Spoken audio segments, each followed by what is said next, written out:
আজকে আমরা গ্রেডিয়েন্ট নেটওয়ার্কের নোডে সমস্যা হলে অর্থাৎ যদি নোডে আনসাপোর্টেড অথবা ডিসকানেক্টেড দেখায় কিভাবে এটা সলভ করবো এটা দেখাবো। আপনারা জানেন যে গ্রেডিয়েন্ট একটি ডিপিং প্রজেক্ট বা টেস্টনেট প্রজেক্ট। এই প্রজেক্টটি গ্রাস নেটওয়ার্ক বা নোড পে এর মতোই। সো আপনারা এই প্রজেক্টে অবশ্যই জয়েন করবেন। এই প্রজেক্টটি কিভাবে জয়েন করতে হয় এটির ভিডিও আগেই দিয়েছি আমি। ওই ভিডিওর লিঙ্কটি আমি ডিসক্রিপশন বক্সে দিয়ে দিব এবং গ্রেডিয়েন্টের জয়েন লিঙ্কও ডেসক্রিপশন বক্সে দিয়ে দিব। আপনারা ওই লিঙ্ক দিয়ে জয়েন করতে পারেন অথবা ভিডিওটি দেখেও জয়েন করতে পারেন। সো আমরা ভিডিওটি স্টার্ট করি। আমরা প্রথমেই গুগল ক্রোম ব্রাউজারে চলে যাব। দেন সার্চ বক্সে গ্রেডিয়েন্ট ড্যাশবোর্ডের লগ ইন লিঙ্কটি যাব, ড্যাশবোর্ডে যাব।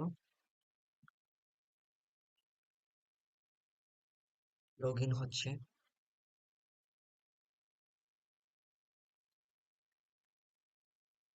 লগ ইন হয়ে গেছে, দেখতে পাচ্ছেন এদিকে আমার টোটাল নোড 10টি এবং কানেক্টেড একটি। মূলত নোড যতই হোক কানেক্টেড একটাই থাকবে। সো একটা থেকেই আপনারা মূলত এই পয়েন্টস গুলো পাবেন। এখানে আমার নোডটি ভালো আছে দেখেই কানেক্টেড দেখাচ্ছে, আপনাদের হয়তো জিরো কানেক্টেড দেখাবে। সো আমরা কিভাবে নোডটি সেট আপ করবো এবং কানেক্ট করবো এটি দেখি। প্রথমে এদিকে আমরা গুগল এক্সটেনশনে গ্রেডিয়েন্ট সেন্ট্রি নোডটি ক্লিক করব। এখানে দেখতে পাচ্ছেন যে আমার নোডের অবস্থা বা কন্ডিশন গুড দেখাচ্ছে। আপনার ক্ষেত্রে হয়তো ডিসকানেক্টেড অথবা আনসাপোর্টেড দেখাতে পারে। আর যদি আপনার গুড দেখায় তাহলে বুঝতে পারবেন আপনার পয়েন্টস কাউন্ট হবে। সো ডিসকানেক্টেড বা আনসাপোর্টেড দেখালে আমরা কি করব? এর সলিউশন হলো প্রথমে আমরা নিউ ট্যাব একটি খুলে নিই। দেন এখানে টাইপ করব ক্রোম ফ্লেক্স। এই যে ক্রোম ফ্লেক্স, এই যে CORME ফ্লেক্স, এটা আপনারা সরাসরি টাইপ করে দিবেন।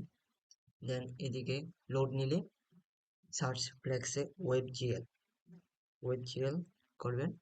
ওয়েব জিএল টাইপ করার পরে এখানে সবগুলো ডিসেবল থাকবে, হয়তো আপনারা ইনেবল করে নেবেন। ইনেবল করলেই আপনাদের মূলত কাজটি শেষ মোটামুটি। ইনেবল করার পর দেন আমরা আবার এখান থেকে গ্রেডিয়েন্ট সেন্ট্রি নোড, এখানে আপনারা এই নোডটি অর্থাৎ এই এক্সটেনশনটি রিমুভ করে দিবেন। ম্যানেজ এক্সটেনশনে চলে যাবেন। দেন ক্রোম ওয়েব স্টোরে গিয়ে গ্রেডিয়েন্ট এর নোড অ্যাপটি দেখবেন। এখানে ইনস্টল করা আছে, আপনারা রিমুভ করবেন এবং আবার অ্যাড করে নেবেন। এর মাধ্যমে আপনার আগের ডিসকানেক্টেড বা আনসাপোর্টেড নোডটি রিমুভ হয়ে যাবে এবং নতুন একটি নোড পাবেন যা মূলত গুড বা ভালো কন্ডিশনে থাকবে। এর থেকে আপনারা পয়েন্টস ইনকাম করতে পারবেন। সাপোর্টেড নোড কিভাবে কানেক্ট করতে হয় অর্থাৎ কিভাবে গুড করতে হয়, এভাবে আপনারা সব করতে পারবেন। এবং আপনাদের যদি ভিডিওটি একটু হেল্পফুল মনে হয়ে থাকে তাহলে অবশ্যই সাবস্ক্রাইব করবেন এবং ভিডিওতে লাইক করে দিবেন। অবশ্যই টেলিগ্রামে জয়েন করে নেবেন, কারণ ওইদিকে আমি বিভিন্ন ডিপিন প্রজেক্ট এবং টেলিগ্রাম মিনি অ্যাপগুলো শেয়ার করে থাকি। এই প্রজেক্টগুলো অবশ্যই জয়েন করবেন। আর টেলিগ্রামে জয়েন করার মাধ্যমে আপনারা সর্বপ্রথম সবার আগে আপডেট পেয়ে যাবেন এবং কিভাবে জয়েন করতে হয় এটি জেনে যাবেন। সো আল্লাহ হাফেজ, স্টে উইথ আস।